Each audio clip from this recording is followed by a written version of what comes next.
Blood sprays across the white hospital floor. A newborn screams, but it is not the cry of life. It is something deeper, guttural, and wrong. The nurses freeze. The mother reaches out with trembling hands. And you are there, watching the first zombie take its first breath. The air reeks of disinfectant, sharp and sterile, yet beneath it you smell copper and decay. How can decay exist in a delivery room where life is supposed to begin? The baby thrashes in the doctor's arms. Tiny jaws snap. A nurse leans too close, and the sound of teeth sinking into flesh cuts through the silence. The scream that follows rattles the walls. You feel your chest tighten. Do you step forward to help, or do you run? Security bursts through the door, but they are too late.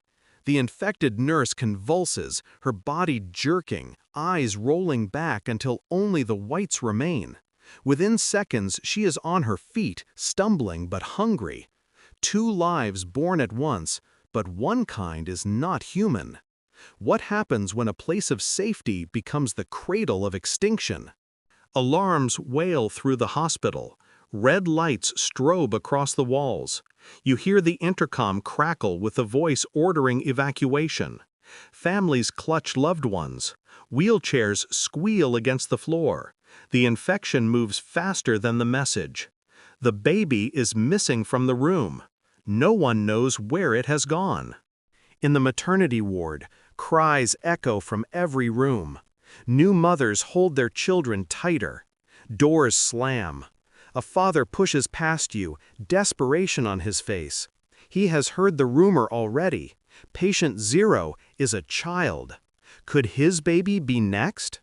You feel the crowd shift, panic taking hold. The hospital is no longer a sanctuary, it is a trap. You push down the corridor and hear it again, that sound. Not a baby's cry, a rasping growl, small but sharp, coming from behind a nursery door. You open it. Rows of cribs line the room. The lights flicker. One crib is empty, sheets soaked in blood. Another crib rocks slowly, though no one is near it. Would you dare to step closer? The infected nurse stumbles into view, her arms outstretched, mouth slick with red. Behind her, a doctor drags a bloody scalpel. He is infected too, yet still clutching his tool as if his mind refuses to let go. They are not only fast, they are twisted versions of who they were. Imagine fighting people you once trusted with your life. You sprint down a stairwell. Footsteps echo behind you. A mother collapses at the bottom of the stairs, clutching her newborn to her chest. Her voice shakes as she begs you to take the baby. She cannot go on. Would you grab the child and keep running, or leave them both behind? Choices sharpen into knives when time is this short. On the ground floor, chaos reigns. Orderlies shove gurneys as patients scream. The hospital lobby is filled with bodies, not all alive. You see a man in a wheelchair tip forward as something drags him into the dark. The scent of fear mixes with iodine. Your heartbeat pounds louder than the alarms. This is the first hour of the outbreak, and already the world outside is unaware. Through the glass doors, police cars flash their lights. Officers rush in, but within seconds, you hear gunfire. Infection spreads in front of your eyes, turning every rescuer into another predator. The lobby turns into a battlefield. You crouch low, gripping the baby the mother gave you. Its tiny heartbeat hammers against your chest. Is this life worth risking your own? You shove through the doors into the night. Cold air slams into your lungs. The city outside still moves normally. Cars honk, people walk unaware. Behind you, screams echo from the hospital, louder than the sirens. You realize something terrifying. This outbreak has not left the building yet, but it will. Your phone buzzes with an emergency alert. Quarantine protocols activated. Stay indoors. Avoid the downtown hospital. You glance back at the building. Windows blaze with light. Silhouettes slam against glass. Hands clawing, teeth snapping. How do you keep the truth contained when every window is a warning? Helicopter blades chop the night sky. Floodlights sweep across the parking lot. A voice bellows from above, ordering civilians to the ground. Soldiers in hazmat suits pour from trucks. They set up barricades, shouting at you to hand over the baby. But you hesitate. What if this child is immune? What if destroying it erases the only cure? Gunshots crackle. The soldiers are not aiming at you. They are aiming at the windows. One shatters. A body falls through, landing with a sickening snap. It twitches, then rises again. The soldiers open fire. The crowd scatters in terror. You are trapped between human authority and inhuman hunger. Which side do you trust? A soldier grabs your arm, pulling you toward the barricade. You look into his eyes through his mask. He hesitates. You see fear there. Even the armed are afraid. He whispers something only you can hear. Run. You break free, slipping into the alley.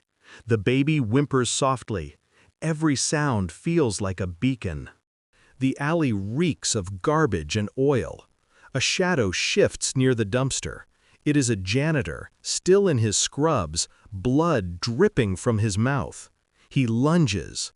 You swing the diaper bag, striking him hard, but he doesn't fall. He keeps coming, teeth snapping inches from your face. The baby screams. That sound carries into the night. What has it drawn toward you? From the darkness, more figures emerge. Limbs twisted, eyes glazed, moving as one. Not random, coordinated. Could they already be learning? You back away, clutching the child tighter, until headlights flare at the end of the alley. A van door slides open. A woman waves frantically for you to get inside. Do you trust her, or do you keep running into the unknown? You jump into the van. The door slams. The woman floors the gas. Tires screech. She glances at the baby, then at you. That's the one, she mutters, the first. She knows, but how? She hands you a syringe. If it turns, you know what to do. The needle glints in the passing streetlights. Could you stab a baby if the world depended on it? The van speeds through red lights, the city around you waking to sirens and screams. The outbreak spreads beyond the hospital now. Ambulances flip in the streets. Crowds scatter like prey. You realize there is no going back. You are part of the first chapter of a new world. And the question grows louder with every heartbeat. What if the first zombie was a child? The woman pulls into a warehouse, the van screeching to a stop. Inside are others, survivors, huddled and afraid. They stare at the baby with a mix of horror and hope. One man whispers, "It's a cure," or a curse. The group argues, voices rising. Some demand the baby be destroyed. Others insist it must be studied. You stand frozen, holding the future in your arms. The baby coughs. Everyone falls silent. The sound is wet, strange, not human. Its eyes flicker open, glowing faintly in the dim light. For a moment, you swear it looks right at you, with recognition. Could this thing already know who you are? Could it already understand? Outside, the city burns. The infection spreads block by block. Helicopters circle overhead, dropping floodlights on streets crawling with the dead. You hear the same words repeated 3 times across the radio, a grim warning.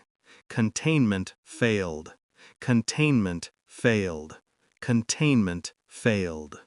The warehouse trembles as explosions echo in the distance. Soldiers burn neighborhoods to ash. trying to stop what began in one delivery room. But the question remains, hanging heavier than the smoke. Do you protect this child as the last spark of humanity, or crush it as the first spark of extinction? You step forward, the syringe heavy in your hand. The baby's eyes fix on you. The room waits, breathless. Every choice leads to ruin. Every second counts.